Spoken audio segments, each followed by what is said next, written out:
Virgo Rising September 2023 is a huge focus on you. You're coming out of your shell, you're finding true alignment, and you're not being afraid to really speak your truth, and what you have to say is loud by the end of the month.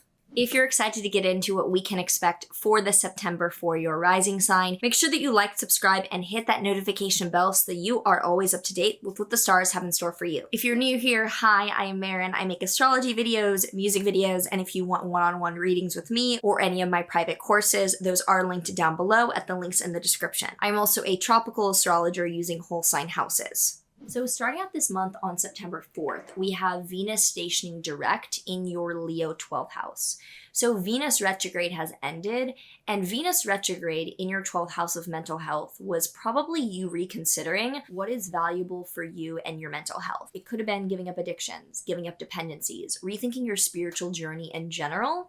And now with Venus direct, you're more clear on what your values are, what you're going to do for your health, what you're going to partake in spiritually. There's more clarity on what you value for your own well-being and your mental health now moving forward. Then on the 3rd to the 4th as well, Jupiter in your 9th house of foreign travel or education is trining Mercury in your 1st house. So it's showing that either traveling or studying something is opening your horizons to speak more abundance into existence from who you are deep within. And on the 5th to the 6th, there is a Sun-Mercury cazimi conjunction in your 1st house of self, showing that you have more clarity on what you want to speak into existence or have as a part of what you're proud of verbally in your life. And there's a lot of communication this month with the Sun and Mercury in your 1st house of self. You're putting your values and who you are out into the world pretty heavily. And from the 7th to the 8th, Jupiter in your 9th house of traveling or education is trining the Sun in your 1st house of self.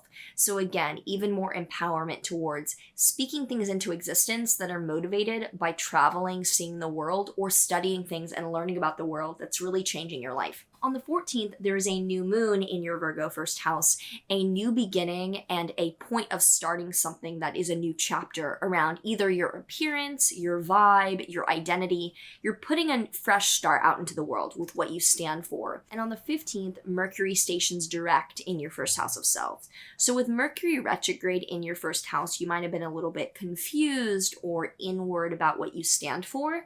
With Mercury now direct in your 1st house of self, you're communicating clearer and much more confidently. And with Venus direct also in your 12th house of mental health, you have a lot more sure footing on what you really care about internally and what's best for you. Then from the 15th to the 18th, Jupiter in your 9th house of traveling or education is going to be squaring Venus in your Leo 12th house of mental health.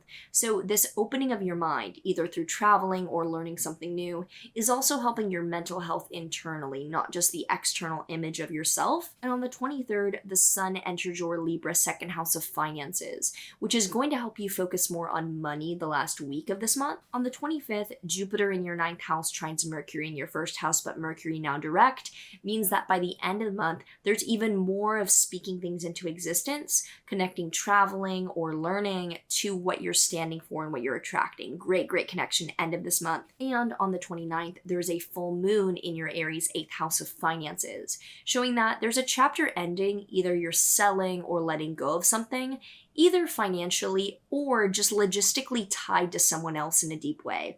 This is not like sexual or romantic, but it could be that there's a tie to someone else with an asset or an endeavor that you're now letting go of. Alternatively, it could be witchcraft or a cult. You're having some ceremony of cord cutting and releasing.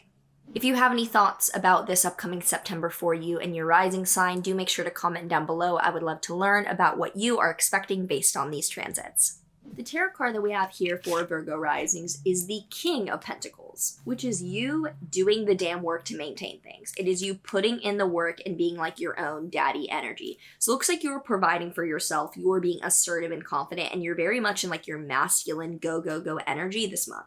Hope that this September is an awesome month for you, and if you have any plans that coincide with this video or any thoughts around these transits coming up for you, do let me know in the comments down below, as well as liking and sharing this. It really does help. Otherwise, best of luck as we enter Virgo and Libra season. Take care, and see you next month.